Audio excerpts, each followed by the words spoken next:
Ratification des gestes et actes des administrateurs. On s'est quand même réunis à plusieurs reprises au cours de l'automne. On essaye de se tenir le plus à jour des dossiers qui sont importants. C'est sûr que cette valeur qu'il n'y a pas beaucoup de monde dans la salle parce que ceux qui se font des assemblées de garage ne nous emportent point de points à débattre lors des assemblées. Il y en a beaucoup qui disent que l'association ne fait rien, mais on n'a pas de monde qui emporte des projets. On se tient quand même au courant des dossiers, puis on y va dans le meilleur de nos connaissances. Élection au conseil d'administration. On a un poste à combler, le secteur Saint-Égard, Cascapédia, Saint-Jules. T'avais-tu un nom ou non? Est-ce qu'il y a quelqu'un dans la salle qui serait intéressé? Cascapédia Saint-Jules, je me présente. Je suis Jordan Lega, 22 ans. Je te propose.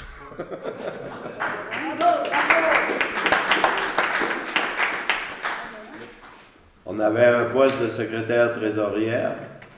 On a pris 2 dames pour accomplir cette tâche pour lui sauver l'ouvrage. Il ne faut pas trop être dur sur nos dames. Une dame sur un conseil d'administration, c'est de l'or. Fait qu'on a la trésorière, Mme Irène Cédelaresby, et la secrétaire, Mme Louise Chepado. Le Roger, on a créé un nouveau poste pour Roger. Roger, c'est le coordonnateur de l'association. C'est lui qui se trouve à être en charge de tous les dossiers, suivi des dossiers, s'assurer que ça avance, mandater des personnes pour que, quand on a des dossiers. Fait qu'on a un conseil d'administration qui est quand même assez complet. Puis s'occupe là de faire sûr que toutes les résolutions sont acheminées aux bonnes personnes, puis qu'on a un suivi là-dessus. Nos techniciens de la faune et nos biologistes et tous eux autres, quand ils sont allés à l'école, ils ont appris à travailler avec des tableaux. Des tableaux, ça prend des chiffres.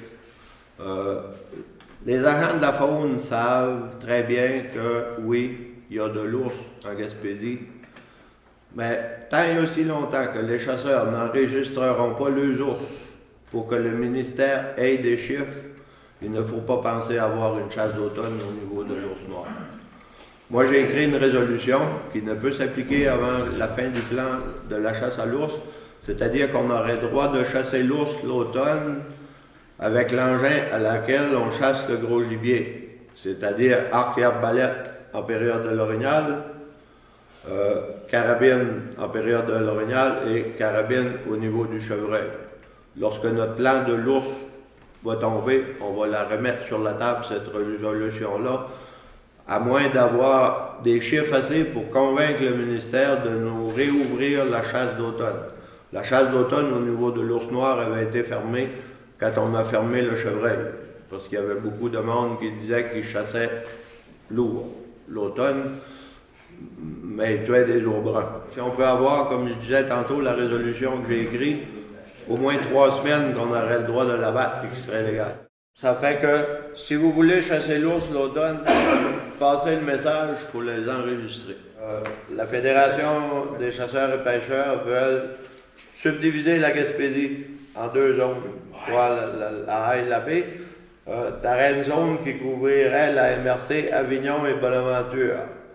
Entre autres, ça serait pour permettre la chasse aux femelles dans la MRC Avignon et Bonaventure et pas dans les autres régions.